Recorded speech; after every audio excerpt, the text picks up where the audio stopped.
নমস্কার, শুভ সন্ধ্যা। শাশ্বতী সিনেটক্সে আপনাদের সবাইকে স্বাগত। আপনারা শুনছেন তারাশঙ্কর বন্দ্যোপাধ্যায়ের কীর্তিহাটের কর্চা তৃতীয় খণ্ড শুনছেন আপনারা। শুরু করি। কাশী থেকে রওনা হয়েছিলেন বিন্ধ্যাচল হয়ে প্রয়াগ জ্যৈষ্ঠী মাসের 15-16 তারিখে। 15 তারিখের শেষ রাত্রে 16 তারিখের ভোরে সতী বৌরানী 1 মাস ব্রত করে বড় দুর্বল হয়ে পড়েছিলেন। তিনি একটু বল পাবেন এই বলে অপেক্ষা করা হয়েছিল, কিন্তু কাশী থেকেই আগের হালচাল সব বদলে গেল। সতী বৌরানী বাসা নিলেন নিজের ঠাকুর ছিল যে বজরায়, সেই বজরায়। সেইখানেই তার খাওয়া, সেইখানেই শোয়া। মাত্র 3 বার আসতেন এ বজরায়। একবার চরণোদক দিতে, একবার হুজুরের দিনে খাবার সময়, একবার রাত্রে খাবার সময়। বসে থেকে খাইয়ে হুজুরকে শুইয়ে মাথায় হাত বুলিয়ে হুজুর ঘুমিয়ে পড়লে তবে চলে যেতেন। বলেছিলেন তীর্থ শেষ করে ফিরে আবার আগের মতন সব হবে। তীর্থে যাচ্ছেন, ভগবান দর্শন করতে চলেছেন, এ সময় এক মন হয়ে যেতে হবে। ওই চিন্তা ছাড়া অন্য চিন্তা করলে কি ভগবানের দর্শন মেলে? বলতেন যে যে চিন্তা নিয়ে যায় তীর্থের মন্দিরে দেবতার মূর্তির বদলে সে তাই দেখে, দেবতা দেখতে পায় না। হুজুর মুখে কিছু বলেননি, কিন্তু মেজাজ তার আরও গম্ভীর হয়ে গিয়েছিল। বলেছিলেন বেশ, তাই হবে। তোমার যখন তাই ইচ্ছে তখন তাই হবে। মহেন্দ্র বলেছিল হুজুরের বজরার কামরায় আমি শোব, এই ব্যবস্থা করেছিলেন রানীমা, আমি শুতাম। প্রয়াগ থেকে বজরা ঢুকল যমুনায়, বরাবর এসে উঠল মথুরায়, তারপর বৃন্দাবনে। বৃন্দাবনে 10 দিন থেকে ফিরে এসে উঠলেন আগ্রায়। তবে মাসিমারা থেকে গেলেন বৃন্দাবনে। আগ্রায় দেবদেবতা নেই, সেখানে থেকে কি করবেন? আগ্রায় বাড়ি ভাড়া করে 10 দিন পর হুজুর, রানীমা, সফিবাই আর লোকজনকে নিয়ে গিয়ে আগ্রায় উঠলেন। রানীমায়ের শরীর তখন আরও খারাপ হয়েছে, রোগা হয়ে গেছেন, আর মনে মনে কি ভাবেন যেন মাটির মানুষই নন। খেতে কিছু পারেন না, বিশ্ব ব্রহ্মাণ্ডে অরুচি। মহেন্দ্র মাথা চুলকে রত্নেশ্বর রায়কে বলেছিল মাসিমারা ফিসফাস গুজগাজ করছিলেন, মানে। রত্নেশ্বর বলেছিলেন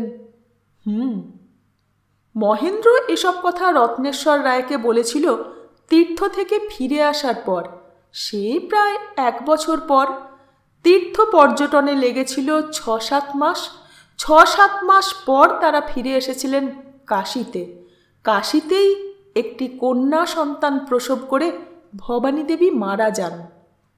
রত্নেশ্বর মোটামুটি ঘটনাগুলি জানতেন, তাই বলেছিলেন বীরেশ্বর রায়ের মাসিমা এবং অন্যান্য প্রবীণারা কি কানাঘুষো করেছিলেন তা বুঝতে পেরেছিলেন বলেই বলেছিলেন কথাটা কিন্তু কেউ প্রকাশ্যে বলতে ভরসা পায়নি। তার কারণ ভবানী দেবী। ভবানী দেবী 12 বছর পর স্বামীর ঘরে ফিরে এসেও ঠিক সংসারী হননি, এবং কালটা সে কাল। 20-22 বছর পর এমন ধর্মপরায়ণা পূজারিনীর মতো মেয়ে সন্তানবতী হয়েছে, এটা যেন প্রবীণাদের কাছে একটু কেমন ভোগ লিপ্সা অপবাদের মতো মনে হয়েছিল। ভবানী দেবীর নিজের কাছেও সেটা অপরাধ বলে মনে হয়েছিল। সুরেশ্বর বললে সুলতা, প্রমাণ সঠিক, মানে লিখিত প্রমাণ আমি পাইনি, তবে আমার বিশ্বাস তাই। কীর্তিহাটে সেদিন রাত্রে রায়বাহাদুর রত্নেশ্বর রায়ের ডায়েরি পড়তে পড়তে আমি যেন চোখে দেখতে পেয়েছিলাম বিশীর্ণা ভবানী দেবীকে। মুখে চোখে তার অপরাধ বোধের ছাপ। তিনি যেন মনে মনে বলছিলেন এ কি করলি মা, এ কি লজ্জায় ফেললি, সংসারে ফিরে আসার জন্যে কি এই শাস্তি দিলি? আর রাজকুমারী রানী বউ কাত্যায়নী দেবীর মাস্তুত বোন বৃদ্ধা নিস্তারিণী দেবীর ফিসফাস কথাগুলিও যেন কানে শুনেছিলাম। ছি ছি মা, এ কি লজ্জা! এত কাল পর পুষ্যি বেটা 21 পার হয়ে পড়েছে 22-এ, বউ এসেছে ঘরে। কোনোদিন ডাকে চিঠি আসবে, ম্যানেজার লিখবে, রত্নেশ্বরের সাহেব শ্বশুর লিখবে নাত বউয়ের সন্তান হবে। তা না, এখান থেকে খবর যাবে চিঠিতে, লিখবে কি করে গো? আর একজন বলেছিলেন, তা বীরেশ্বর আমাদের পারবে, দিব্যি পারবে। আগেকার কথা তো ঢাকা নেই, এখন এই দেখো না, তীর্থে এসেছে, সঙ্গে বাই নিয়ে এসেছে। নিস্তারিণী বলেছিলেন, এইবারে আগুন লাগবে দিদি, বাপ বেটায় মানে পুষ্যি বেটায় আর বাপের বিষয় নিয়ে লাঠালাঠি হবে। ছেলে আর হবে না এই বলে সব পুষ্যি বেটাকে দানপত্র করে দিয়ে এলো। এখন তো মায়ের নিজের ছেলে আসবে কোলে, সে কোথা দাঁড়াবে? কি মতিচ্ছন্ন মা, দানপত্তর করে দিলি কেন? সুরেশ্বর বললে, এ কথাগুলির আভাস আছে রত্নেশ্বর রায়ের ডায়েরিতে। তার ডায়েরিতে শ্রাবণ মাসের 8 তারিখে তিনি লিখেছেন, আজ আগ্রা হইতে পিতৃদেবীর পত্র পাইয়া স্তম্ভিত হইলাম।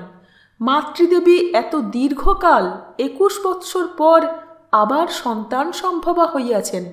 বুঝিতে পারিলাম, মনুষ্য যতই এবং যেমনই সংকল্প করুক, যত নিষ্ঠার সঙ্গেই ধর্মাচরণ করুক, তাহার প্রবৃত্তির কদাপি পূর্ণ নিবৃত্তি হয় না। পিতা কিছুকাল পূর্ব পর্যন্ত মৃদু হইলেও পক্ষাঘাত রোগগ্রস্ত ছিলেন। তিনি সুস্থ হইবা মাত্র আবার ভোগ লালসার কাছে পরাজিত হইয়াছেন। কিন্তু আমার নানা চিন্তা হইতেছে। পিতা তাহার সম্পত্তি আমাকে দানপত্র করিয়া অর্পণ করিয়াছেন। লোকচক্ষে আমি স্বর্গীয় সোমেশ্বর রায়ের দৌহিত্র হিসাবে তাহার সম্পত্তির অর্ধেক অংশের মালিক হইলেও প্রকৃতপক্ষে 16 আনা সম্পত্তির মালিক তিনি। আমি অবশ্য ইচ্ছা করিলে এই অর্ধেক অংশ নিজস্ব বলিয়া দাবি করিতে পারি, এবং আমার বিশ্বাস পিতৃদেব এ বিষয়ে কোনো দাবি করিবেন না, করিতে পারিবেন না। কিন্তু আমার পক্ষে ন্যায় কি হইবে? চিঠিখানা ম্যানেজারকে দেখাইলাম। তিনিও এই কথাগুলিই বললেন। অবশ্য দৌহিত্র হিসাবে আমার অংশের কোনো কথাই তুলিলেন না, এবং বাড়িতে এই পত্র সরস্বতী বউও দেখিল। পত্র পাঠ করিয়া সে আমার দিকে দৃষ্টি নিক্ষেপ করত, বলিল, এখন কি হইবে? আমি জিজ্ঞাসা করিলাম, কিসের কি হইবে? সে বলিল, সম্পত্তির। পুত্র সন্তান অর্থাৎ ভ্রাতা হইলে তাহার সহিত সমভাগে ভাগ করিয়া লইব, ভগ্নী হইলে প্রচুর খরচপত্র করিয়া উচ্চ বংশে তাহার বিবাহ দিব। সরস্বতী বউ চুপ করিয়া রহিল। মনে হইল আমার কথা তাহার মনোপ্রুত হইল না। আমি বলিলাম, ইহাই কর্তব্য এবং ধর্ম নহে কি? সে বলিল, না, আমি তাহা মনে করি না। শ্বশুর মহাশয় তোমাকে যে সম্পত্তি দান করিয়াছেন তাহা ইচ্ছা করিলে তুমি অবশ্যই দিতে পারো, কিন্তু জমিদারি সম্পত্তি বসত বাটি ভাগ হইলেই মাটি হইয়া যায়, তাহার আবার দাম কি? তাছাড়া শ্বশুর মহাশয়ের কলিকাতার সম্পত্তি তো কম নয়। শুনিয়াছি কয়েক লক্ষ টাকা ব্যবসায় খাটিতেছে এবং গোকুলের কৃষ্ণের মতো দিনে দিনে বর্ধিত হইতেছে। কলিকাতার বাড়িতে তোমার ভাগ নাই। ও বাড়ি দাদা শ্বশুর সোমেশ্বর রায় দৌহিত্র হিসাবে তোমাকে দেন নাই। কলিকাতার তেজারতি ইত্যাদিও নয়, সেসব তো সোনা। এই জমিদারি তাহার কাছে মাটি। কথায় বাধা পড়িল। অঞ্জনা আসিয়া প্রবেশ করিল। আমি কহিলাম, থাক এখন এসব কথা, সেসব অনেক দূরের ব্যাপার, এক্ষণে চুপ করো, অঞ্জনা আসিতেছে। সুরেশ্বর বললে, কোথা থেকে কোথায় এসে পড়লাম সুলতা? বলছিলাম বীরেশ্বর রায় আর ভবানী দেবীর রায়বাড়ির রঙ্গমঞ্চ থেকে প্রস্থানের কথা। এসে পড়লাম রত্নেশ্বর রায়ের কথায় কীর্তিহাটের বাড়িতে। ফিরে আবার সেই কথাই বলি। আগ্রাতেই প্রথম কবিরাজ এবং ডাক্তার দেখিয়ে বীরেশ্বর রায় জানতে পারলেন যে ভবানী দেবী আবার সন্তান সম্ভব। মহেন্দ্র খানসামা রত্নেশ্বর রায়কে বলেছিল সেদিন রাত্রে রানীমায়ের সঙ্গে হুজুরের কথা কাটাকাটি হয়েছিল। রত্নেশ্বর জিজ্ঞাসা করেছিলেন, কি কথা কাটাকাটি? মহেন্দ্র চুপ করে থেকেছিল, জবাব দেয়নি। রত্নেশ্বর রায় ডায়েরিতে লিখেছেন, মহেন্দ্রকে 2-3 বার জিজ্ঞাসা করিয়া উত্তর না পাইয়া ধমক দিয়া প্রশ্ন করিলাম, কি কথা হইয়াছিল বল, বলিতেই হইবে।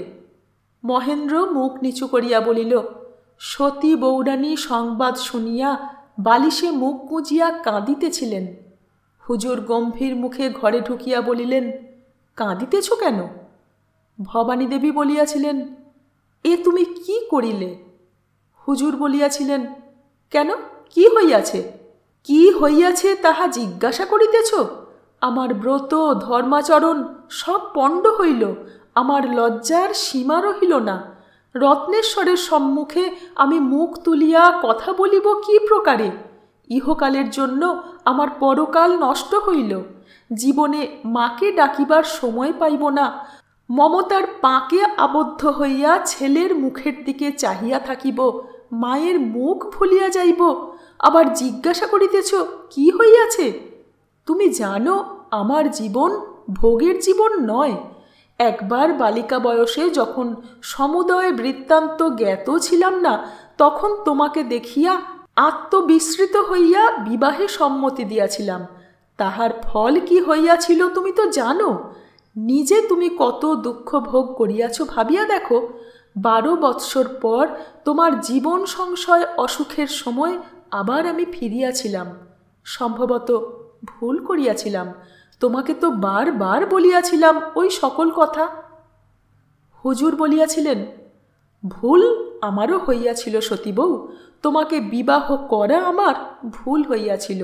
তাহার পর আমার জীবন সংশয়ের সময় তুমি ফিরিয়া আসিলে, আমার সকল দুঃখ সকল যন্ত্রণার উপশম হইল বলিয়া তোমাকে আঁকড়াইয়া ধরা আমার ভুল হইয়াছিল। আমার বাঁচিতে চাওয়া বাঁচা ভুল হইয়াছে। তোমাকে লইয়া সুখে কালাতিপাত করিব কল্পনা করা ভুল হইয়াছে।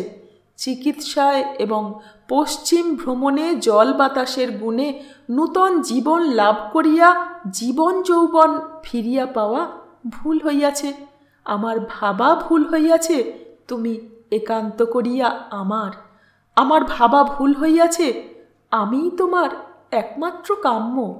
সবই ভুল হইয়াছে ভবানী, সবই ভুল হইয়াছে। সতীরানীমা কেমন হইয়া গিয়াছিলেন! তিনি শুধু বিউভলের মতো হুজুরের দিকে তাকাইয়াছিলেন, একটি বাক্য তাহার মুখ দিয়া নির্গত হয় নাই। হুজুর বলিয়া গিয়াছিলেন, বলিতে পারো সতীবউ, দেবতাদের মধ্যে ইন্দ্র চন্দ্র বায়ু বরুণ ছাড় স্বয়ং মহেশ্বরের সন্তান হইয়াছে বলিয়া তাহারা কি অধার্মিক? ব্রহ্মার ঔরসজাত পুত্র নাই, তাহার মানসপুত্র আছে। পূর্ণ ব্রহ্মের অবতার রামচন্দ্রের পুত্র হইয়াছে, ভগবান কৃষ্ণের সন্তান হইয়াছে বলিয়া তাহারা কি ধর্মভ্রষ্ট? বলো বলো, তুমি বহু শাস্ত্র পাঠ করিয়াছ, তুমি বলো, তোমার উত্তর আমি শুনিতে চাই। বলো, বশিষ্ঠের শতপুত্র ছিল বলিয়া কি তাহার পত্নীর পরকাল নষ্ট হইয়াছে? সীতার পুত্র লবকুশ সাবিত্রী শতপুত্রের বর লইয়া স্বামীকে পুনর্জীবিত করিয়াছিলেন বলিয়া কি তাহারা নরকস্থ হইয়াছেন? বলো শুনি। মহেন্দ্র বলেছিল রত্নেশ্বর রায়কে, হুজুর, আমি হুজুরের পিছনে পিছনে আসছিলাম। হুজুর রানীমার ঘরে ঢুকলেন, আমিও সঙ্গে সঙ্গেই ঢুকিয়াছিলাম। কিন্তু রানীমাকে বালিশে মুখ গুজে কাঁদতে দেখে বাইরে এসে দাঁড়িয়েছিলাম। তারপরেই কথা আরম্ভ হলো। রানীমায়ের কথা শুনতে শুনতে মনে হলো আমি সরে যাই, কিন্তু হুজুরের গলা তো জানেন, আর তিনি ঠান্ডা গলাতেও কথা বলছিলেন না, ঘরখানা গম গম করছিল। তার আওয়াজ পেয়ে অন্য চাকর বাকরেরা ঝিয়েরা এসে বারান্দায় উঁকি মারছিল। আমি কি করব? রানীমায়ের ঘরের দরজাটা টেনে দিয়ে আমি দরজা আগলে দাঁড়িয়ে রইলাম।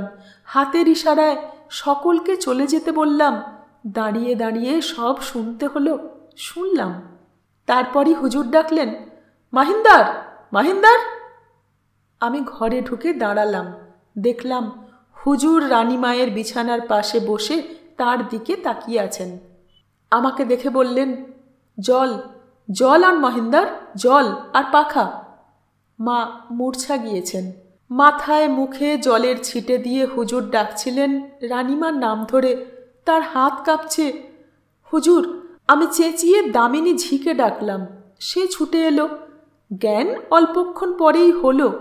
জ্ঞান হয়ে আমাদের সকলকে দেখে একটু হেসে মা বললেন, থাক থাক, কেমন মাথাটা ঘুরে গিয়েছিল, এখন বেশ সুস্থ হয়েছি, থাক, আর বাতাস করতে হবে না।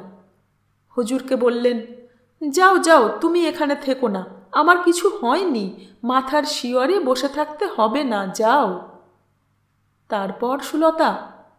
সুরেশ্বর বললে, আর কোনো দিন কোনো এমন কথা হয়নি। এরপর থেকে নাকি ভবানী দেবী ধীরে ধীরে সেরে উঠেছিলেন। নানান রকম খাবারের ব্যবস্থা হয়েছিল। সকালবেলা থেকে বেদানার রস, আঙুরের রস, বাদামের শরবত, পেস্তা, কিশমিশ, তার সঙ্গে ঘি, দুধ প্রচুর পরিমাণে খেতেন তিনি। আগ্রায় আষাঢ় মাস থেকে প্রচণ্ড গরম আরম্ভ হয়েছিল, তাই আগ্রা থেকে বজরায় দিল্লি পৌঁছে সেখান থেকে পালকি ঘোড়া বয়েল গাড়িতে হরিদ্বারে গিয়েছিলেন বীরেশ্বর রায়। দিল্লিতে এসে সোফিয়া বাইজির বিদায় নেওয়ার কথা, চলে যাবেন আজমের, চিরজীবনের জন্যই যাবার কথা, কিন্তু আজমির যাওয়া তার হয়নি, যেতে দেননি ভবানী দেবী। হুজুরের যত্ন ভালো হবে না, তাছাড়া তিনি বলেছিলেন, এবার এ সময় আমার দরকার আছে সফিবাই। সফিবাই আগ্রা থেকেই নীরব হয়ে গিয়েছিল, চুপচাপই থাকতো।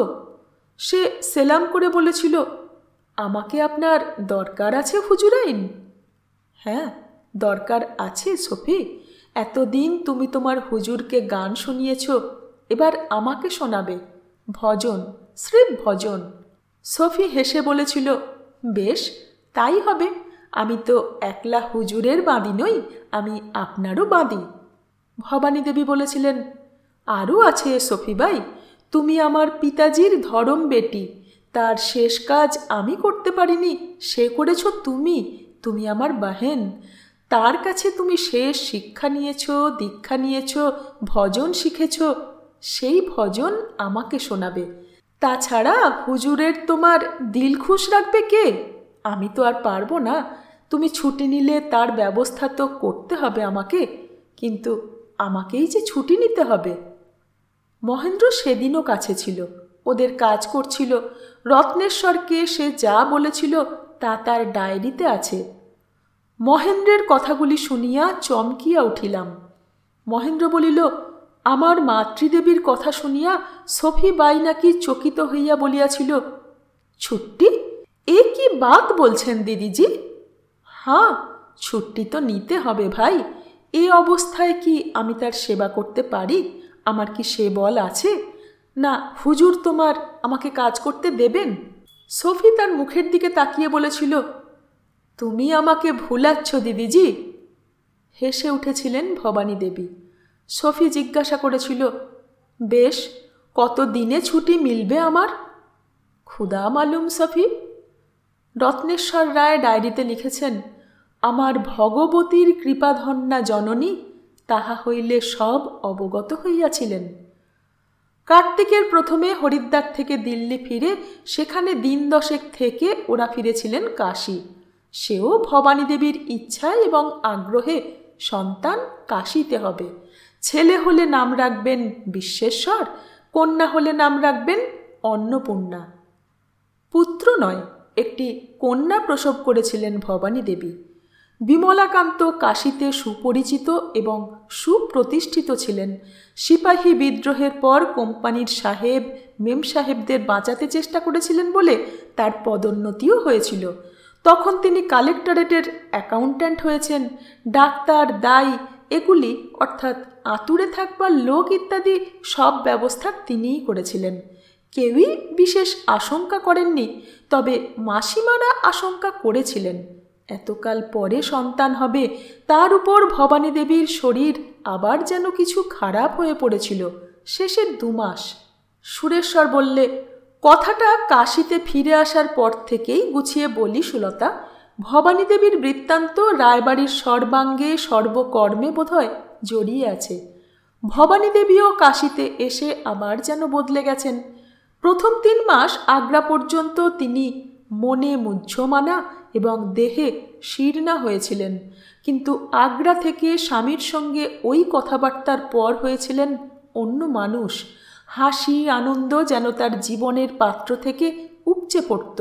সফির কাছে গান শুনতেন, স্বামীর খাওয়া দাওয়া সুখ স্বাচ্ছন্দ্যের এতটুকু ত্রুটি হতে দিতেন না। কিন্তু কাশি ফিরে 8 মাসের শেষ থেকে তিনি আবার বদলালেন। স্বামীকে বললেন, এবার আমাকে ছুটি দাও, এই শরীর নিয়ে আমি যেমন দেখাশুনো করতাম তার করতে পারবো না, হাঁটতে ফিরতেও আমার কষ্ট হয়। মহেন্দ্র রত্নেশ্বর রায়কে বলেছিল, হুজুর বলেছিলেন, না না, বেশি হাঁটাহাঁটি তুমি করো না, বিশ্রাম নাও, আমার জন্যে ভেবো না, মহেন্দ্র আছে, তাছাড়া সফি আছে, আর মন্দির টন্দিরে যাওয়াও বন্ধ করো, হাঁটাহাঁটি তোমার ওইখানেই বেশি হয়। আর ওই উপোসগুলি, ওগুলিও এখন বাদ দেওয়া দরকার। নেহাত কোনো পর্ব হলে কি একান্ত ইচ্ছে হলে একদিন। বাধা দিয়ে ভবানী দেবী নাকি মাথার ঘোমটাটা একটু টেনে দিয়ে হেসে বলেছিলেন, না তাও আর যাব না, স্নান জল নির্মাল্য আসবে, তাতেই হবে। সুরেশ্বর বললে, ভবানী দেবী এই বয়সে তার এই অবস্থান্তরে লজ্জিত হয়েছিলেন এবং মনে মনে ক্ষুণ্ণও হয়েছিলেন এর জন্যে। সম্ভবত স্বামীর কাছে ফিরে এসেও তিনি দেহ সম্পর্ক রহিত একটি দাম্পত্য জীবনের কল্পনা করেছিলেন। প্রথম প্রায় 1 বছর বীরেশ্বর রায় আংশিক পক্ষাঘাতে রোগীর মতোই জীবনযাপন করেছিলেন, সুতরাং এ নিয়ে কোনো দ্বন্দ্ব স্বামী স্ত্রীর মধ্যে হয়নি। কিন্তু 1 বৎসর নিয়ম পালন করে সুচিকিৎসায় ধীরে ধীরে সুস্থ হয়ে উঠেও যেটুকু রোগ অবশিষ্ট ছিল তা থেকেও এই চেঞ্জে যাওয়ার ফলে পরিপূর্ণরূপে সুস্থ হয়েও উঠেই সহজ এবং স্বাভাবিক দাম্পত্য জীবন ফিরে পেতে চাইবেন, এ অত্যন্ত স্বাভাবিক। তিনি 49 শতাব্দীর ভোগী মানুষ, দুর্বল ভোগী নয়, সবল ভোগী তিনি। কিন্তু ভবানী দেবী তার বিপরীত। তিনি 12 বৎসর ব্রত পালনের পর স্বামীর রোগশয্যায় ফিরে এসেছিলেন এবং স্বামী তার পুণ্যেই বেঁচেছেন এই বিশ্বাস বশে আরও গভীরভাবে জড়িয়ে ধরেছিলেন তার তপস্যাকে। তার স্বপ্নভঙ্গ হল, বীরেশ্বর রায়েরও স্বপ্নভঙ্গ হল। ভবানী দেবী সন্তান প্রসবের দিন গণনা করে ঘরের মধ্যে নিজেকে আবদ্ধ করে রাখলেন। মন্দিরে তিনি যেতেন না তার দৈহিক অবস্থান্তরের জন্য, কিন্তু ঘরের মধ্যে পূজা পাঠ নিয়েই থাকতেন। স্বামীর কাছে আসতেন 2 বার, সকাল এবং সন্ধ্যায়। 2 বেলা 2টি প্রণাম করে 2-4টি কথাবার্তা বলে আপনার ঘরে চলে যেতেন। এক ঘরে শোয়া বন্ধ হয়েছিল। প্রথম কাশিতে আসবার পথে কাশি পৌঁছবার ঠিক আগের দিন থেকে। কাশিতে এসে থেকেই সেই যে 1 মাস সারাদিন উপোস করে থাকতেন, ভোরে উঠে কাশির ভিতরে বিমলাকান্তের বাড়ির পাশের বাড়িতে এসে সারা দিন পূজা অর্চনা করতেন, তারপর সন্ধ্যায় আরতি দেখে বাড়ি ফিরতেন, তখন থেকে। ব্রত উদযাপনের পরও 15 দিন কাশিতে ছিলেন, তখনও সেই নিয়ম ভাঙেননি। তারপর সারা তীর্থ ঘোরার 4-5 মাস সেই নিয়মই বজায় রেখেছিলেন। আগ্রাতে সন্তান সম্ভবা হয়েছেন এই কথাটা যখন ডাক্তার কবিরাজে বলে গেল, তখন স্বামী স্ত্রীতে যে কথা কাটাকাটি হয়েছিল, যার কথা একটু আগেই তোমাকে বলেছি সুলতা, যার পর ভবানী দেবী স্বামীর কাছে নিজেকে সমর্পণ করলেও এই নিয়মটুকু ভাঙেননি। তবে একটা নতুন নিয়ম করেছিলেন। হরিদ্বার থেকে ফিরে কাশি ফেরা পর্যন্ত সফি বাই থাকত স্বতন্ত্রভাবে, জলপথে স্বতন্ত্র বজরায়, কাশিতে আগ্রায় হরিদ্বারে স্বতন্ত্র কুঠিতে। সেখান থেকে সে আসত যেত নিয়ম মাফিক। সকালে জল খাবার সময় ফল কেটে আনত, পান আনত, গান শোনাত। দুপুরে খাবার সময় এসে দূরে বসে থাকত। বড় রায় হুজুর শুলে তার মাথায় হাত বুলিয়ে কথা বলে মনোরঞ্জন করে ঘুম পাড়াত। আবার সন্ধ্যের সময় গানের মজলিসে আসত। হরিদ্বার থেকে সন্ধ্যের মজলিসও বসত বড় রায়বাহাদুরের শোবার ঘরে। সেখানে ভবানী দেবী থাকতেন। তারপর সফিবাই চলে যেত। এবার কাশিতে ফিরে ভবানী দেবী বললেন, সফি থাকবে এই বাড়িতেই দোতলায়। ভবানী দেবীর কামরা এবং বড় হুজুরের কামরা একেবারে পূব দিকে। সফির জন্য নির্দিষ্ট হলো একেবারে পশ্চিম দিকের কামরা, আর বদল হলো হুজুরের সঙ্গে ভবানী দেবীর কামরার। একেবারে পূর্ব দিকের কামরাখানা ছিল সর্বোৎকৃষ্ট। কামরার পূর্বের জানালার নিচেই গঙ্গাও, এবং দক্ষিণ দিকের জানালা খুললে অবারিত দক্ষিণই শুধু পাওয়া যায় না, গঙ্গা খানিকটা পাওয়া যায়। রায় হুজুরকে দিলেন তার পাশের ঘরখানা, সেখানায় প্রথমবার তিনি থাকতেন। সুরেশ্বর বললে, তোমার কি মনে হবে বা হচ্ছে তা আমি জানি না সুলতা, তবে আমার মনে হয়েছে বা এখনও আমার তাই বিশ্বাস যে ভবানী দেবীর ওই নতুন ব্যবস্থার মধ্যেই তার নিজের ভবিষ্যৎ তিনি নিজে নির্দিষ্ট করে নিয়েছিলেন। তিনি স্বেচ্ছায় দেহত্যাগের ব্যবস্থা করেছিলেন বলে আমাদের রায়বাড়িতে একটা প্রবাদ আজও রয়ে গেছে। মেজ ঠাকুমা বলতেন, পুণ্যবতীর কাজ ফুরলো, কিন্তু যাই যাই করেও স্বামীর প্রতি মমতায় যেতে পারছিলেন না। তার ইষ্ট তাকে সন্তান ধারণের লজ্জা দিয়ে চৈতন্য দিলেন, বললেন, বাঁচবি আর? বাঁচতে হলে এই সংসার পঙ্কে ডুবতে হবে। মেয়ে মানুষ হয়ে জন্মেছিস, ভাগ্য তোর সধবার ভাগ্য, ভাগ্যের ফল ফুল ধরতে হবে। তা আমার দিদি শাশুড়ি প্রথম নাকি স্বপ্নে বলেছিলেন, মা, আমি স্বামীকে কাছে পেয়েও সে ব্রত পালনের ধর্মকে ধরে থাকব, কিছুদিন সংসার আমাকে ভোগ করতে দাও। ইষ্টদেবী বলেছিলেন, বেশ তাই কর, বলে হেসে মিলিয়ে গিয়েছিলেন। তা না হলে নাকি স্বামী বেঁচে উঠলেই তার যাবার কথা ছিল। তা 1 বছর পার হয়ে 2 বছরের বছরেই থাকার মাসুল দিতে হলো, সধবা মেয়ে, ফল ধরতে হলো। তখন সতী বউয়ের চোখ খুলল। মনে মনে মাকে ডেকে বললেন, আর নয় মা, ভোগের স্বাদ আমার মিটেছে, আমাকে এবার পায়ে টেনে নে। মা বললেন, তথাস্তু। সংসারে থাকার যে ফলটি জীবনে ফলেছে, ওই ফল বোঁটা খসে মাটিতে পড়ুক, তখন আসবো, নিয়ে যাব। এই স্বপ্নের কথা কে তৈরি করে চালু করে গিয়েছিল তা জানি নে। সুরেশ্বর বললে, তবে আমার মেজদি আমাকে কথাটা বলেছিলেন, এবং আজও পর্যন্ত এ কথা রায়বাড়ির মেয়েরা প্রায় সবাই জানে এবং বিশ্বাস করে, সে অর্চনাও করে। সুলতা বললে, তোমার কাছে যা শুনেছি তাতে মনে হয় সে নিজেই ভবানী দেবী জন্মান্তরে রায়বাড়ির ঋণ শোধ করতে এসেছে, এ কথাও বিশ্বাস করে অর্চনা? হ্যাঁ, তা বোধহয় করে। আগে ছেলেবেলায় তো করতই, তবে এখন MA পাশ করেছে, এখন সেটা ততটা শক্ত আছে কি না জানি নে। সুলতা বললে, ছেলেবেলার বিশ্বাস সহজে মরে না। আমি ব্রাহ্ম ঘরের মেয়ে, আমার ঠাকুরদাস পালকে কিছুতেই তোমার আঁকা ছবির মতো চেহারায় কল্পনা করতে পারি নে, বিশ্বাস করতে পারি নে। মনে হচ্ছে তুমি জমিদারির অহংকারে চাষি ঠাকুরদাসকে এমন করে এঁকেছ। ঠাকুরদাস পালের যে ছবি আমার আঁকা ছবির মধ্যে রয়েছে তা কল্পনার ছবি নয় সুলতা। রায়বাহাদুর রত্নেশ্বরের আমলে ফটোগ্রাফের রেওয়াজ হয়েছে। রত্নেশ্বর রায় অনেক ফটোগ্রাফ তুলিয়েছেন, তার মধ্যে 4-5খানা গ্রুপ ফটো আজও আছে। বিবর্ণ নিশ্চয় হয়েছে, কিন্তু তবুও ঠাকুরদাসকে সবগুলোতেই চেনা যায়। আমি তাকে যেমনটি পেয়েছি তেমনটি এঁকেছি।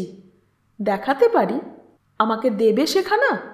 সুরেশ্বর হেসে বললে, দেব, কিন্তু কি করবে নিয়ে? সুলতা বললে, দেওয়ালে ছবি দিয়ে জিনিওলজি তৈরি করব, আমাদের বাড়ির জীবনের অহংকারকে একটু সংযত করব। যা ছিলাম, যা হইয়াছি, যা হইব তার ছবি পারো তো একখানা এঁকে দিও। কিন্তু কতদিন পরের ভবিষ্যৎ সেটা বলো? চরম ভবিষ্যতের ছবি আঁকতে পারি, সেটা আমি ভবানী দেবীর মতো জানি। তার এদিকের যে ভবিষ্যৎটুকু সেটা আমার অজানা।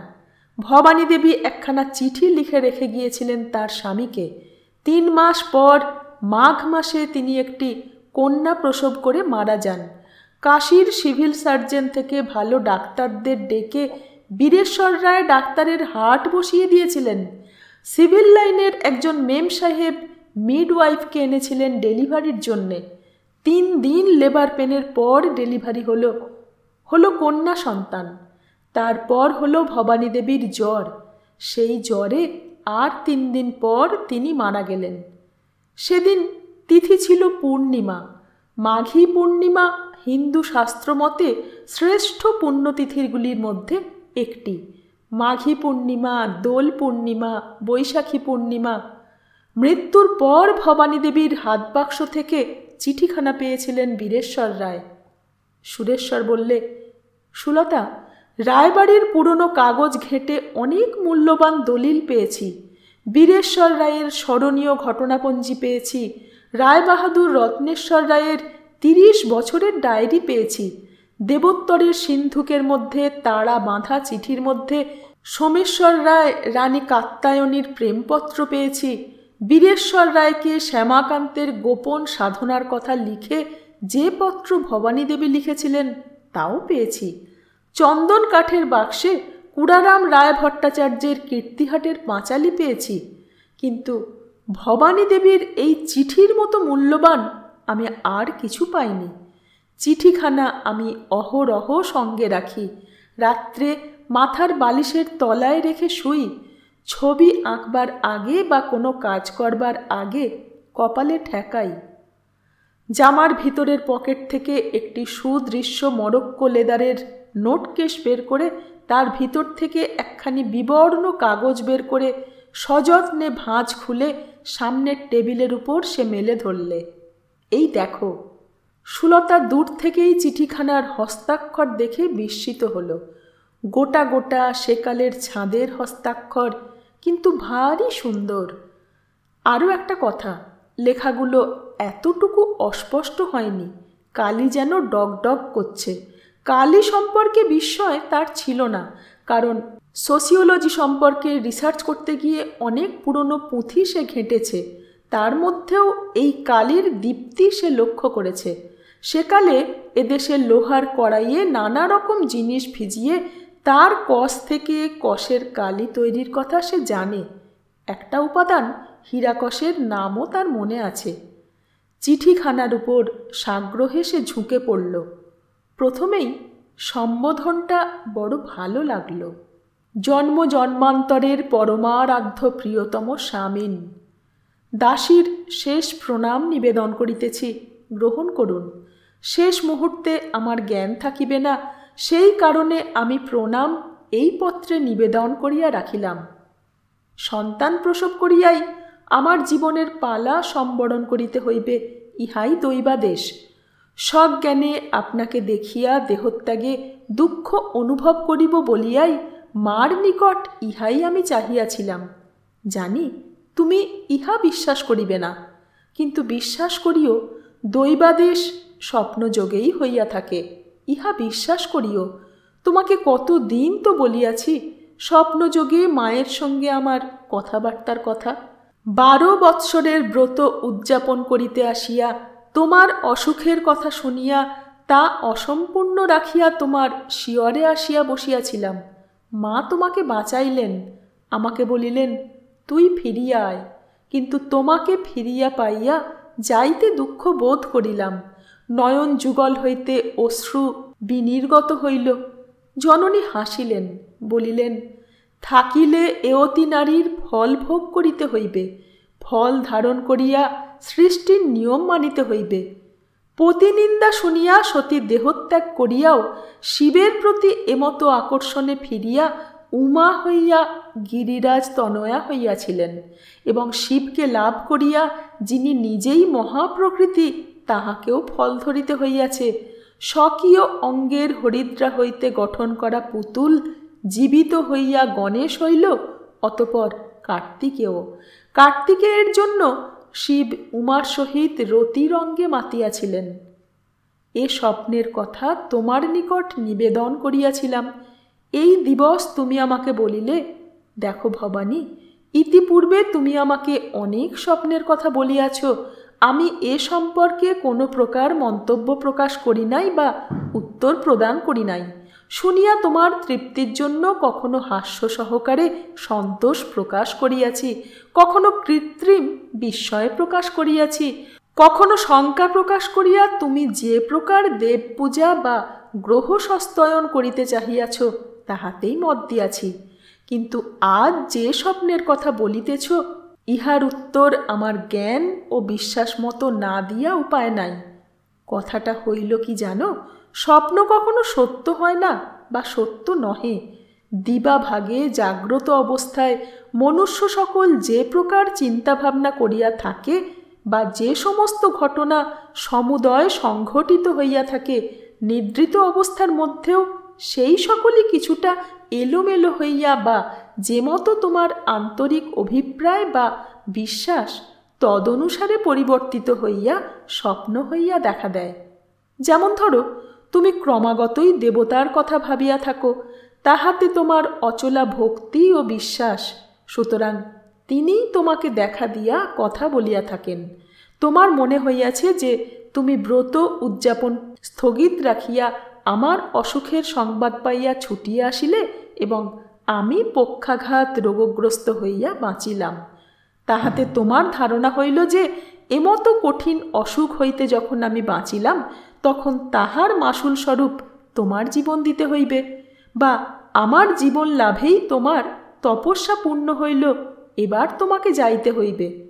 এবং এতদিন ব্রহ্মচর্য করিয়াছ, তপস্যা করিয়াছ, তাহার ফলে তোমার মনে ধারণা হইয়াছে যে ইহার পর সন্তান ধারণ করা তোমার পক্ষে পাপ বা শাস্তিস্বরূপ হইবে। সুতরাং এমতো প্রকার স্বপ্ন তুমি দর্শন করিয়াছ। আমি খুবই আঘাত পাইয়াছিলাম, তাহার কিছুটা তুমি অনুভব করিয়াছিলে, এবং কিছুক্ষণ পর আবার আমাকে ডাকিয়া কাছে বসাইয়া বলিয়াছিলে, ভবানী, আমি ভাবিয়া দেখিলাম আমার কথা ভুল। আমি এতকাল নাস্তিক ছিলাম, সেই মতো আচরণ করিয়াছি, সেই হেতু এত বড় দৃষ্টান্তের এবং শিক্ষার পরেও মূঢ়ের মতো তোমার কথায় প্রতিবাদ করিয়াছি। কিন্তু তুমি চলিয়া গেলে অনেক চিন্তা করিয়া দেখিলাম যে আমি সত্যই মূঢ়, ভ্রান্ত। দেখো, যতবার এমতো চিন্তা মনে উদিত হইল, ততবারই ওই কোণে একটা টিকটিকি টক টক করিয়া উঠিল, এবং আরও আশ্চর্যের কথা, ততবারই বাহিরে হাঁচির শব্দ শুনিয়াছি। এবং আরও আশ্চর্যের কথা, আমার মনের মধ্যেও বারবার মায়ের মূর্তি ভাসিয়া উঠিল। আমাকে বিশ্বাস করাইবার জন্য তুমি মায়ের একটি বিশেষ পূজা দিতে বলিয়াছিলে। পূজার পর নির্মাল্য ও চরণোদক গ্রহণ করিয়া আমাকে বলিয়াছিলে। এতক্ষণে নিশ্চিন্ত হইলাম। সেই রাত্রে তুমি আমাকে বলিয়াছিলে, দেখো ভবানী, একটি শ্যামা সঙ্গীত আছে, আয় মা সাধন সমরে, দেখি মা হারে কি পুত্র হারে। আমাকে গাহিতে বলিয়াছিলে। আমি গীতখানি গাহিলাম। শেষ হইবা মাত্র বলিলে, ভবানী, অতপর আমরা যতদিন বাঁচিব ততদিন এই প্রকার সাধন সমরই করিব মায়ের সঙ্গে। আমার দেহের তো এমতো প্রকার অবস্থা, এই অবস্থায় আমাকে এই সাধন জীবনে সাহায্য করিবে। আমরা সংসারে যত দিন বাঁচিব ততদিন ব্রহ্মচারিণীর মতোই জীবনযাপন করিব। দেখাই যাউক না কেন, মা হারে না পুত্র হারে। আমি আশ্বস্ত হইয়াছিলাম। কিছুদিন বেশি ছিলাম। সম্পূর্ণ বিশ্বাস করিয়াছিলাম তোমার বিশ্বাস এবং আমার বিশ্বাস এক হইয়াছে। কিন্তু মায়ের বিচিত্র পাকচক্র দেখো। মদীয় পিতৃদেবের সন্ধানের নিমিত্ত সফিকে আহ্বান করা হইল এবং মা সেটা করাইলেন আমাকে দিয়াই। আমার ডাকে নির্ভয়ে সে আসিল এবং কথাবার্তার পর যখন তাহাকে বিদায় দেওয়া হইল, তখন রত্নেশ্বর কথাবার্তাগুলি শুনিয়া এবং সমস্ত বিবরণ জানিয়া সফিকে সেই তোমাকে গান শুনাইবার জন্য নিযুক্ত করিল। ভয় করিল, সফি স্বাধীন থাকিলে হয়তোবা কথাটা প্রকাশ করিয়া দিতে পারে। এবং আশ্চর্যের কথা, আমার মনে হইল আমি বাঁচিলাম। তুমি পুরুষ এবং ভোগী, তোমাকে তুষ্ট করিবার একজন লোক পাইলাম, তাহাকে আড়াল দিয়া আমি বাঁচিব। তুমি ক্রমশ সুস্থ হইয়া উঠিতে আরম্ভ করিলে। আমি সফিকে আরও বেশি করিয়া সামনে আনিলাম, কিন্তু তুমি তাহাকে অবহেলা করিয়া আমাকেই আকর্ষণ করিতে আরম্ভ করিলে। রত্নেশ্বরকে যোগ্য করিয়া গ্রহণ উপলক্ষে তুমি তাহাকে কীর্তিহাট লইয়া যাইতে ইচ্ছুক ছিলে না, কিন্তু আমি জোর করিয়া লইয়া গিয়াছিলাম। তোমার মনে পড়িবে, আমি বলিয়াছিলাম, একনিষ্ঠভাবে সে তোমার মনোরঞ্জন করিয়া তোমার এক ধরনের পত্নীত্ব লাভ করিয়াছে। মহাভারতে মহাত্মা বিদুরের গর্ভধারিণী দাসী ছিলেন, ইহা আমাদের শাস্ত্রে আছে। তুমি কোনো উত্তর প্রদান করো নাই, তবু লইয়া যাইতে সম্মতি প্রদান করিয়াছিলে। এই কারণেই তাহাকে আমি সকালে তোমার ফল কাটিয়া আনিবার ভার দিয়াছিলাম। তুমি যত সুস্থ হইতেছিলে তত বেশি করিয়া আমাকে টানিতেছিলে। আমি তোমাকে ছাড়িয়া মরিতে চাহিতেছিলাম না, অথচ ভয় হইতেছিল সাধন সমরে হয়তো হারিয়া যাইব। মনে করো, আমরা সন্তানাদির কামনা করি নাই বলিয়া রত্নেশ্বরের অনুকূলে দানপত্র সমাধা করিয়া দিবার পরামর্শ দিয়াছিলাম। তাহার পর তীর্থযাত্রার পথে গয়া হইতে ফিরিয়া পাটনায় সেদিন সকালে সফি ছিল না। আমার পূজা শেষ করিতে বিলম্ব হইয়াছিল, তুমি রাগ করিয়াছিলে। তোমার সন্তোষ সাধন করিতে গান গাহিলাম। তুমি পাখোয়াজ সঙ্গত করিয়া উল্লাসে বলিয়া উঠিলে, আমি ভালো হইয়া গিয়াছি। ছড়ি ছাড়িয়া হাঁটিতে লাগিলে, খানিকটা ব্যায়াম আরম্ভ করিলে, আমি সুখী হইলাম। কিন্তু তুমি যখন আমার দিকে মুগ্ধ দৃষ্টিতে দৃষ্টিপাত করিতে, তখন ভয় পাইতাম। আরও ভয় পাইতাম দর্পণে নিজের প্রতিবিম্ব দেখিয়া। আমারও যেন যৌবন ফিরিয়াছে। মাসিমারা বলিলেন, গঙ্গার বাতাসে পশ্চিমের জলে আমার শরীর সারিতেছে, এবং জানিয়া আশ্চর্যান্বিত হইবে যে এই সময় মা আমাকে আর স্বপ্নে দেখা দেন নাই। কিন্তু যেদিন তুমি সফিকে নাচিতে হুকুম করিলে, সেদিন আমি চমকিয়া উঠিলাম। শঙ্কিত হইয়া চিন্তা করিলাম, নাচ দেখিতে শখ হইল কেন? সফির কটাক্ষ, তাহার অঙ্গের হিল্লোল লীলা দেখিয়া তোমার পরিবর্তন আমি লক্ষ্য করিয়াছিলাম, এবং আমার নিজের মধ্যেও কামনা জাগিয়াছিল, ইহা অস্বীকার করিব না। তাহার পর যাহা হইল তাহা হইয়া গেল। কুশির মুখে গলিত ঘৃতধারা যখন অগ্নিকে আকৃষ্ট করে, তখন ঘৃতের ইচ্ছা অনিচ্ছা কিছুই থাকে না, সে আত্মসমর্পণই করে। আমি ক্ষীণ প্রতিবাদ করিতে গিয়াও পারি নাই। সেই দিন রাত্রে মনে হইল, এ কি হইল, এ কি করিলাম? সাধন সমরে পরাজিত হইলাম। অনেক কাঁদিলাম। শেষ রাত্রে ঘুমাইয়া পড়িয়াছিলাম, তখন স্বপ্ন দেখিলাম। মা দেখা দিয়া মৃদু মৃদু হাসিতেছিলেন। মাকে বলিলাম, মা, আমার দর্প চূর্ণ হইয়াছে, এইবার চরণে স্থান দাও, টানিয়া লও। মা বলিলেন, সংসারে থাকিতে চাহিয়াছিলে, তাহার ঋণ শোধ করো, তৎপর তোমাকে টানিয়া লইব। মৃত্তিকা বক্ষে বৃক্ষ জন্মে রস শোষণ করে, তাহার ঋণ শোধ হয় ফল দানে, তোমাকেও ফল দিতে হইবে।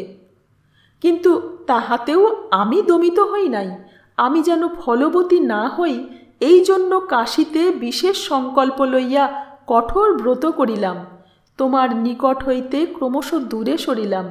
লোক সমাজে কি করিয়া মুখ দেখাইব ভাবিয়া পাইলাম না। আগ্রায় তোমার সহিত কলহ হইল, তুমি কঠিন কথা বলিলে, তখন সফির শরণাপন্ন হইলাম। সফি আমার ভগ্নী তুল্লা, তোমার দিক দিয়াই নয়, আমার বাবার দিক দিয়াও বটে। তাহাকে ডাকিয়া সব খুলিয়া বলিয়া বলিলাম, সফি, তুমি আজমির যাইও না, তুমি এখানে থাকো, আমাকে রক্ষা করো, ভগ্নীর কার্য করো। ভিন্ন জাতি ভিন্ন ধর্ম হইলেও তুমি তাহাকে ভজনা করিয়াছ, তাহাকেই চাহিয়াছ। আমার বাবার কাছে ভিক্ষা লইয়া তুমি ধর্মেও আমাদের ধর্ম পালন করিতেছ। এ জন্মে তুমি তাহাকে প্রাপ্ত হইয়া ক্ষান্ত হও। তুমি নূতন করিয়া তাহার মনোহরণ করো, তাহাকে টানিয়া লও। এ সব বৃত্তান্ত তুমি সফিকে জিজ্ঞাসা করিলেই জ্ঞাত হইবে। সে কখনোই মিথ্যা বলিবে না। সে আমার অনুরোধে আদেশে নতুন করিয়া সাজিল, নতুন করিয়া অঙ্গমার্জনা করিল, বেণী বন্ধন করিল। আমি সেই সুযোগ দিবার জন্য তাহাকে প্রায়ই নৃত্য দেখাইতে আদেশ করিয়াছিলাম। তুমি আকৃষ্ট হইলে, তাহার নিকট ধরা দিলে। তখন তোমার শরীর নিরোগ, দেহে পূর্বের বল পাইয়াছ। বলিতে কি, তোমাকে দেখিয়া আমারই মনে হইত তুমি সেই যৌবনের বীর নবযুবক। আমি সফিকে অধিক করিয়া তোমার দিকে ঠেলিয়া দিলাম। কাশীতে আসিয়া সেই কারণেই সফিকে দোতলায় স্থান দিলাম, তোমার সঙ্গে ঘর বদল করিয়া একপাশের ঘর লইলাম এবং তোমার ঘরে সফির আসা যাওয়ার পথের সব সংকোচ ঘুচাইয়া দিলাম। স্বামীন পরম দেবতা, আমি নিশ্চিত জানি আমার সংসার ভোগের অনিবার্য ফল প্রসব করিয়াই আমাকে যাইতে হইবে। আগ্রাতে তুমি অপেক্ষা করিয়া প্রকারান্তরে আমাকে তিরস্কার করিয়াছিলে যে সংসারে মানুষ যাহারা তাহারা যেন দেবী অংশোদ্ভূতা যাহারা তাহাদিগকে বিবাহ না করে, তাহারা বিবাহ করিয়া স্বামীকে সেবা করে, ভালোবাসে স্বামীকে পাইবার জন্য নয়, দেবতাকে পাইবার জন্য, সংসার করে স্বর্গলোক প্রাপ্তির জন্য। পরজন্মে বা লোকান্তরে তাহারা স্বামীকে কামনা করে না, তাহারা কামনা করে দেবতাকে। বন্ধনে তাহারা আবদ্ধ হয় বন্ধন হইতে মুক্তি লাভের জন্য। স্বামীন, কথাটি আমি মনে মনে অনেক আলোচনা করিয়াছি। কথাটি এক হিসাবে সত্য বটে, কি করিয়া অস্বীকার করিব? কিন্তু এই হিসাবটি তো মায়া মোহের মিথ্যা হিসাব, ইহাই তো শাস্ত্রোক্ত পথ।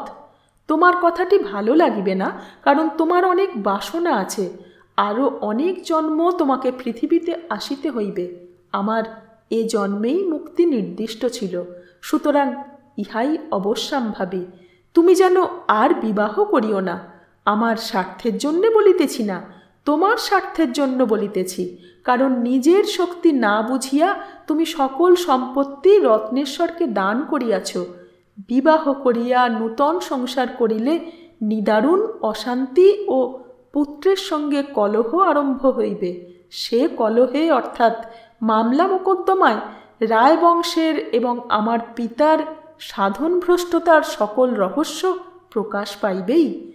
এ সম্পর্কে আমি দাদার সঙ্গে কৌশলে আলোচনা করিয়াছি। সুলতা এবং সুরেশ্বর একসঙ্গেই চিঠিখানা পড়ে যাচ্ছিল। সুরেশ্বর স্তব্ধতা ভঙ্গ করে বললে, ভবানী দেবীর দাদা বিমলাকান্ত, বুঝতে পারছ সুলতা? সুলতা ঘাড় নেড়ে জানালে, হ্যাঁ, তা সে বুঝেছে। তারপর পড়ে গেল। দাদাকে বলিলাম, দাদা, সম্পত্তি তো রত্নেশ্বরকে দানপত্র করা হইয়াছে, এখন যে সন্তান হইবে তাহার কি হইবে? দাদা বলিলেন, রত্নেশ্বর অবশ্যই তাহাকে তাহার অংশ দিবে, সে তোমার সন্তান, বীরেশ্বরেরই পুত্র। দানপত্র করিয়াছে বলিয়া কি সে অংশ দিব না এমন কথা বলিতে পারে? আমি বলিলাম, দাদা, বিষয় বিষের তুল্য, ইহা দেবতাকেও স্বার্থপর করে, মানুষকে অমানুষ করে। দাদা বলিলেন, তাহা অস্বীকার করিতে পারি না, তবুও রত্নেশ্বর তাহা পারিবে না। আমি বলিলাম, মা কালী তাহাই করুন, বাবা বিশ্বনাথ তাহাকে সেই সুমতিই যেন দেন, কিন্তু আইনটা কি? আইনের বলে পাইতে পারিবে কি? দাদা বলিলেন, না, দানপত্রের অর্থই হইল যে দানপত্র সহি এবং রেজিস্ট্রি হইবা মাত্র সেই মুহূর্ত হইতে গ্রহিতা মালিক হইল। দাতা আর কোনো রূপেই তাহা নাকচ করিতে পারিবেন না। তবে অনেক সময় এমন মামলা হইয়া থাকে, দাতা প্রমাণ করিতে চাহেন যে তিনি অসুস্থ বিকৃত মস্তিষ্ক ছিলেন। তাহা ব্যতীত এক্ষেত্রে যদি সকল কথা, অর্থাৎ রত্নেশ্বর বিমলার গর্ভজাত আমার পুত্র হিসেবে স্বর্গীয় শ্বশুর মহাশয় সোমেশ্বর রায়ের পৌত্র নহে, সে বীরেশ্বরের ঔরসজাত পুত্র, কেবলমাত্র বিমলার পুত্রচুরির অপরাধ গোপনের জন্য এমতো প্রচার হইয়াছিল, তাহা হইলে সবই নাকচ হইয়া যাইবে। দৌহিত্র হিসেবে সোমেশ্বর রায়ের উইল সূত্রে সে যে ৮ আনার মালিক, তাহার মালিকও বীরেশ্বর হইবেন, এবং পোষ্যপুত্র হিসেবে যে ৮ আনা দান করিয়াছেন তাহাও নাকচ হইবে। সুতরাং চিন্তা করিও না, এ কার্য রত্নেশ্বরও করিবে না, বীরেশ্বরও করিবে না। তাহাতে আমাদের পিতৃদেবের মর্মান্তিক কথা এবং শ্বশুর মহাশয়ের মনোহরা যোগিনী লইয়া কেলেঙ্কারির কথা সমুদয় প্রকাশ হইয়া যাইবে, সমগ্র দেশে রায়বংশের আর মুখ দেখাইবার জো থাকিবে না। এই কথা তোমাকেও প্রশ্ন করিয়াছিলাম। তুমি বলিয়াছিলে, নিশ্চিন্ত থাকো, রত্নেশ্বর এমতো করিবে না, যদি করে তাহা হইলেও চিন্তা নাই। কলিকাতার বাটি সম্পত্তি এবং নগদ কারবারের যে টাকা আছে তাহা সমুদয় আমি আমাদের এই সন্তানকে দিব। তাহা ব্যতীত আমার পিতামহের আমল হইতে কিছু হীরা জহরতের সঞ্চয় আছে। আমার পিতৃদেব সে সঞ্চয় বৃদ্ধি করিয়াছিলেন, আমি তাহাতে হাত দিই নাই। মধ্যে মধ্যে 2-4খানি কিনিয়াছি।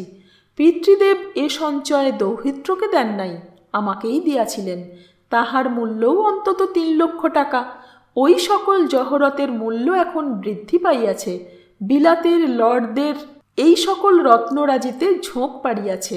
এ সমুদয় হইতে আমি আর একটা কীর্তিহাট এস্টেট করিয়া তুলিব। একটি সন্তানের তাহাতে ব্যবস্থা হইবে, কিন্তু আমার পর বিবাহ করিলে তাহার গর্ভে 4-5 বা ততোধিক সন্তান জন্মিলে কি করিবে? এবং তাহাদের যিনি জননী হইবেন তিনিই বা মানিবেন কেন? সন্তানেরাই বা শুনিবে কেন? তুমি ভাবিও না আমি আমার সন্তানদের স্বার্থহানির কথা চিন্তা করিয়া এ সকল কথা লিখিতেছি। আমি ইহা লিখিতেছি এই বংশকলঙ্ক প্রকাশ হইয়া যাইবে এই আশঙ্কায়। তুমি সোফিয়াকে লইয়া থাকিও। সোফিয়া বাইজি হইলেও এতকাল ধরিয়া তোমাকে ভজনা করিয়াছে, তোমার প্রতি তাহার প্রেম অতি গভীর। সে আমার মতো নয়, সে তোমাকেই চায়, মুক্তি সে চাহে না। সে আজমির না গিয়া তোমাকে পাইবার আশা পাইয়া ফিরিয়াছে। সে আমারই মতো তোমার সেবা করিবে, সম্ভবত অধিক মাত্রায় করিবে। আমার বক্তব্য শেষ হইয়াছে, কি আর লিখিব? তোমাকে প্রাপ্ত হইয়া এ জীবনে আমার সকল সাধই পূর্ণ হইয়াছে। তুমি ছাড়া আর কাহারও সহিত বিবাহ হইলে সে আমার 12 বৎসর ব্রতকাল পর্যন্ত বিবাহ না করিয়া থাকিত না, এবং তাহার সংসারে আমার আর স্থান হইত না। এবং ভাগ্যের চক্রান্তে যে সন্দেহ তুমি করিয়াছিলে তাহাই লোক সমাজে প্রচারিত হইয়া আমার ললাটে কলঙ্ক কালিমা লেপিয়া দিত। রত্নেশ্বরের ভাগ্যেও লাঞ্ছনার অন্ত থাকিত না। আমার অসংখ্য কোটি প্রণাম গ্রহণ করিও, আমাকে হাসি মুখে বিদায় দিও, আমার অপরাধ মার্জনা করিও। আমার সন্তান বাঁচিলে বাঁচিবে বলিয়াই মা বলিয়াছেন, এবং সন্তান কন্যা সন্তান হইবে তাহাকে তুমি প্রতিপালনের জন্য দাদা এবং বৌদিদির হস্তে অর্পণ করিও। রত্নেশ্বরকে দিয়া আবার তাহাকে কাড়িয়া লইয়াছি। দাদার বিবাহ আমিই দিয়াছিলাম, অদ্যাপি তিনি নিঃসন্তান। দাদার মনে ক্ষোভ আছে। তুমি এই সন্তান তাহাকেই মানুষ করিতে দিও। তুমি সফিকে লইয়া কলিকাতায় বাস করিও। রত্নেশ্বর বংশের অভিশাপ ব্যর্থ করিবে বলিয়াই বিশ্বাস করি। রায়বংশ ধনে পুত্রে লক্ষ্মী লাভ করিয়া সংসারে প্রতিষ্ঠা লাভ করুক। পরমারাধ্য প্রিয়তম স্বামীন দাসী শ্রীচরণে বিদায় লইতেছে। ইতি প্রণতা ভবানী। এ চিঠিখানা রায়বাড়িতে ছিল না। এ চিঠি পরে পেয়েছি আমি অন্নপূর্ণা দেবী, রত্নেশ্বর রায়ের সহোদরার কাছে। তার জন্ম 1862 সালে। 1937 সালেও তিনি বেঁচে ছিলেন। তখন তার বয়স 75 বছর। তার সঙ্গে পরিচয় ছিল না, তাকে দেখিনি আমি, এবং রায়বংশের সঙ্গে তার বিয়ের পর থেকে কোনো সম্পর্ক ছিল না, তিনি রাখেননি। সুলতা, তার মূল কারণ জমিদারি এবং সম্পত্তি। বিয়ের পর তার সন্তান হতেই তার শ্বশুরেরা বীরেশ্বর রায়ের যে অর্ধেক অংশ পোষ্যপুত্র রত্নেশ্বরকে দান করেছেন তার উপর দাবি তুলেছিলেন। বলেছিলেন কন্যা জন্মাবার পূর্বে বীরেশ্বর পোষ্যপুত্র নিয়েছিলেন তার সন্তান নেই বলে, কিন্তু পরে সন্তান যখন হয়েছে, কন্যাও সন্তান, তার সন্তানেরাই বীরেশ্বরের বিত্তাধিকারী। সুতরাং এই পোষ্যপুত্র গ্রহণ সিদ্ধ নয়, এবং সে সময় বীরেশ্বর রায় পক্ষাঘাতে অসুস্থ ছিলেন। সে রোগ তার কখনোই সারেনি। তার প্রমাণ ভবানী দেবীর মৃত্যুর 1.5 বছর পর আবার তিনি পক্ষাঘাতে একেবারেই পঙ্গু এবং স্মৃতি ও বাকশক্তি হারিয়েছিলেন। তার কিছুদিন পরই তার মৃত্যু হয়। এই অবস্থায় সই করা দান এবং পোষ্যপুত্র গ্রহণ অসিদ্ধ, তা নাকচ হতে বাধ্য। তোমার বাবা ব্যারিস্টার, তুমি নিজেও আইন মোটামুটি জানো, এসব তোমার বুঝতে অসুবিধা হবে না। পরে বিমলাকান্তের মধ্যস্থতায় এ মামলা মেটে। তিনি অন্নপূর্ণাকে ডেকে রত্নেশ্বরের সামনে ভবানী দেবী যে চিঠি বীরেশ্বর রায়কে কাশী থেকে লিখেছিলেন, তার পালক পিতা যে চিঠি লিখেছিলেন, যে চিঠি দুখানা নিয়ে এসেছিল ছেদি সিং, সেই চিঠি এবং তার সঙ্গে এই চিঠি দেখিয়ে অন্নপূর্ণাকে নিরস্ত করেছিলেন মামলা থেকে। এবং এই চিঠিখানা তিনি চেয়ে নিয়ে বলেছিলেন, ওই চিঠিখানা আমাকে দিতে হবে, আমি রাখব। তার সঙ্গে রত্নেশ্বর বোনকে দিয়েছিলেন 1,00,000 টাকা, আর বিমলাকান্ত দিয়েছিলেন তার নিজের সব কিছু। অন্নপূর্ণাকে তিনিই মানুষ করেছিলেন, তিনি বিবাহ দিয়েছিলেন। এই কথাবার্তার সময়েই ঠাকুরদাস পাল সমস্ত কথা শুনেছিল এবং এই কথার জোরেই সে রত্নেশ্বর রায়কে বলেছিল, তোমার বংশের সব কুলুজি আমি ফাঁস করে দেব। এবং তার জন্যেই সুলতার বুঝতে বাকি রইল না যে সুরেশ্বর বলতে চাইছে, তার জন্যেই রত্নেশ্বর রায় পিদ্রু গোয়ানকে ইশারা করেছিলেন এবং সেই ইশারার হুকুম শিরোধার্য করে পিদ্রু তাকে ঝগড়া করতে টেনে নিয়ে এসেছিল কাঁসাইয়ের গোয়ানপাড়ার ঘাটে এবং মুহূর্তে তার লুকোনো ছোড়াখানা বের করে ঠাকুরদাস পালের পেটখানা ফাঁসিয়ে দিয়েছিল। ঠাকুরদাস পালের পেটের মধ্যে রায়বাড়ির গুপ্ত কথা যা লুকোনো ছিল, যা হজম হবার নয়, তা তার চিরে দেওয়া পেট থেকে রক্তের স্রোতের সঙ্গে বেরিয়ে মাটির মধ্যে হারিয়ে গিয়েছিল। সুরেশ্বর একটা দীর্ঘ নিঃশ্বাস ফেলে সিগারেট ধরালে। তারপর বললে, এরপর বীরেশ্বর রায়ও একরকম মরা মানুষ। রত্নেশ্বর রায় তার ডায়েরিতে লিখেছেন, একবার মাকে হারাইয়া ভ্রান্তির মধ্যে প্রেতত্বপ্রাপ্ত হইয়াছিলেন। মায়ের মৃত্যুর পর আবার তিনি সেই প্রেতই হইলেন। আবার সেই মদ্যপান আরম্ভ করিয়াছেন। মাতা ঠাকুরানী নাকি সোফিয়াকেই তার সেবা শুশ্রূষা করিতে এবং অহরহ তাহার কাছে থাকিতে অনুরোধ করিয়া গিয়াছেন। মাতুলও তাহাই বলিলেন মাতৃদেবী এইরূপই ইচ্ছা প্রকাশ করিয়াছিলেন তাহার নিকট। সোফিয়াবাই মুসলমানের কন্যা, পেশায় সে বাইজি, বহুজন ভজনাই তাহার জীবিকা। সেই সোফিয়াবাইও পিতৃদেবের আচরণে ভীত হইয়া পড়িয়াছে। সে পাগলা বাবার কাছে দীক্ষা লইয়া এখন হিন্দুর আচরণেই থাকে। তাহার কর্মগুলি সে অত্যন্ত নিষ্ঠার সহিত পালন করে, কিন্তু পিতৃদেব দেবতা বলিতে সংকোচ হয়। হয় উন্মাদ, নয় জীবনকালেই প্রেতে পরিণত হইয়াছেন। তাহার নিকটে যাইতে ইচ্ছা হয় না। আমার ক্রোধ হয়, ঘৃণা হয়, লজ্জাও হয়। আমার দেবী তুল্যা মাতৃদেবীর নিন্দা এবং তাহাকে প্রকারান্তরে গালিগালাজি করিয়া থাকেন। বলেন, আমার জীবন সে বিষময় করিয়া দিয়া গিয়াছে। সারাটা জীবন একটা সুন্দরী প্রস্তর নারী মূর্তিকে আলিঙ্গন করিয়া আমার সারা দেহ ক্ষতবিক্ষত হইয়া গিয়াছে। তপস্বিনী সতী শাপভ্রষ্টা দেবীকে বিবাহ করিয়া আজ আমার এই অবস্থা। আমি ভালোবাসিলাম তাহাকে, সে আত্মসমর্পণ করিল দেবতাকে।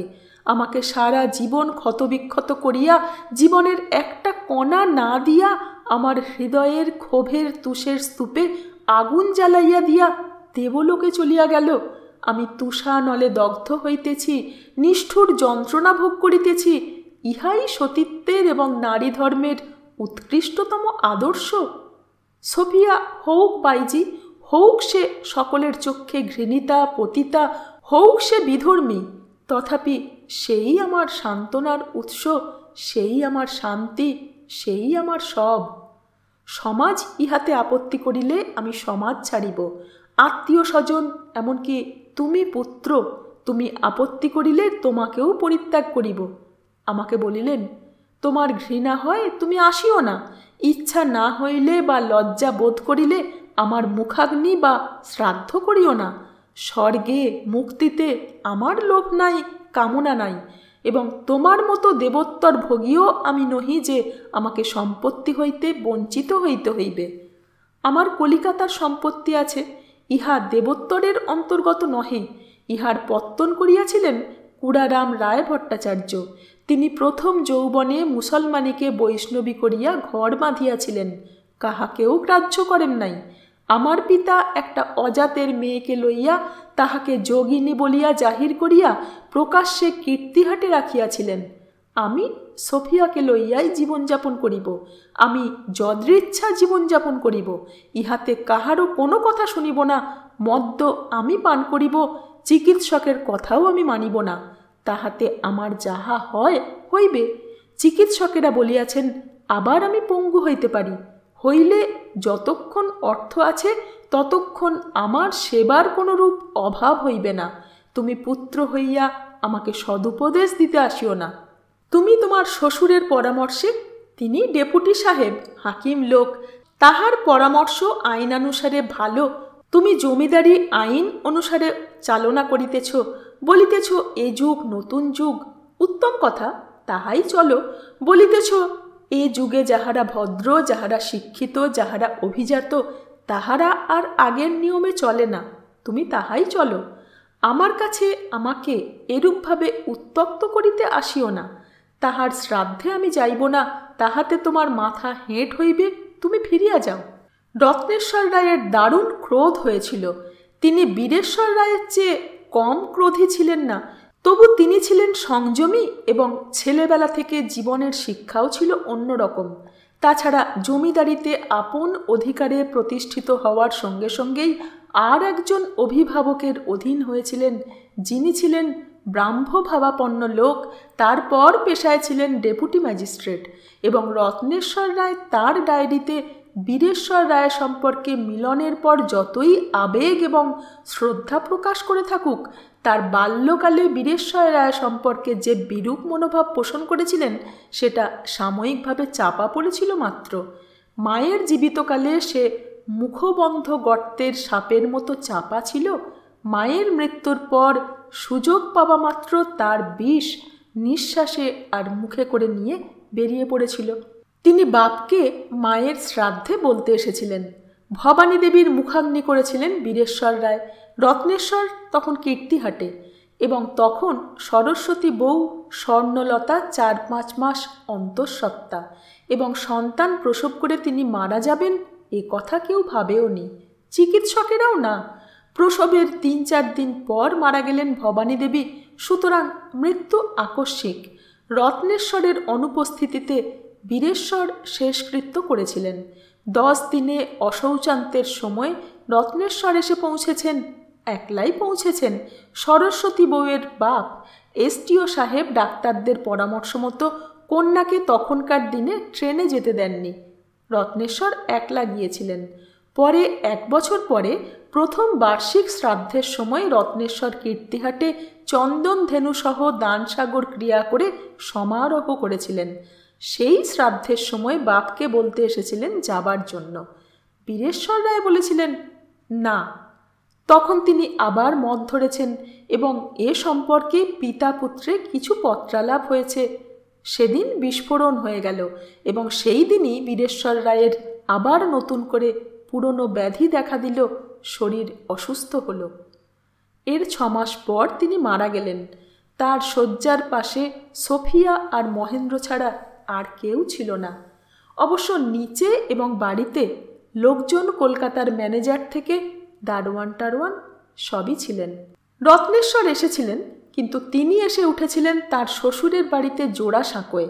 তার কারণ তিনি এসেছিলেন সস্ত্রীক। স্বর্ণলতার কোলে তখন প্রথম সন্তান।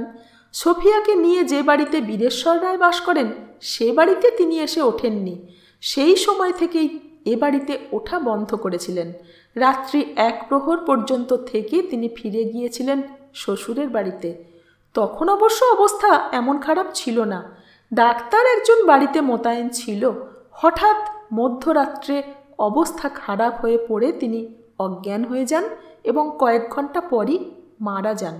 অবস্থা খারাপ হতেই রাত্রে গাড়ি গিয়েছিল, কিন্তু 1863 সালের কলকাতা পথঘাট একালের মতো পিচ ঢালা পথ নয় এবং যানবাজার থেকে জোড়াসাঁকো পর্যন্ত বড় রাস্তা মাত্র একটি, চিতপুর রোড, আর একটা কলেজ স্ট্রিট, কর্নওয়ালি স্ট্রিট, কিন্তু সেদিক থেকে জোড়াসাঁকো যেতে অনেক আঁকাবাঁকা অপরিসর রাস্তা এবং সংকীর্ণ গলি, দুপাশে টিমটিমে কেরোসিনের আলো, তাও দূরে দূরে। সুতরাং পৌঁছতে দেরি হয়েছিল এবং ডাকাডাকি করে রত্নেশ্বর রায়কে তুলতেও সময় লেগেছিল। তারপরও দেরি হয়েছিল তার বের হতে।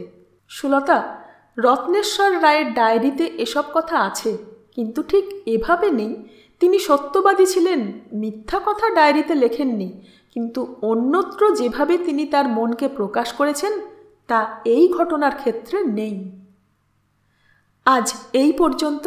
শুনতে থাকুন, সঙ্গে থাকুন। ধন্যবাদ।